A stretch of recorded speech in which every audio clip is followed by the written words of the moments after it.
Okay, so the way this adapter setup works is I've got these blanks that I mark manually using this template and old style gear.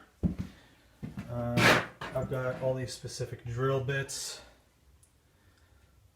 that I drill. They have to be counterbored and tapped as well. The stock metal here for the motor mounts and the radiator mounts is just cut off with a standard metal saw. And then the bits are assembled to make the mounts. It just gets hit with a welder. After the adapter is drilled, it has to be tapped, and then some minor finish work.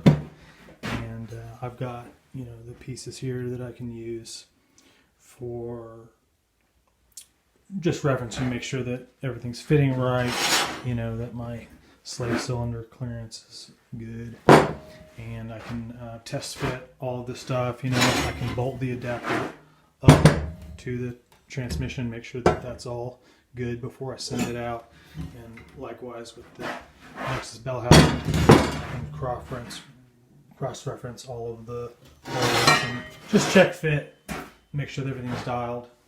So that's kind of the gist of it. Happy to answer any questions if you got them.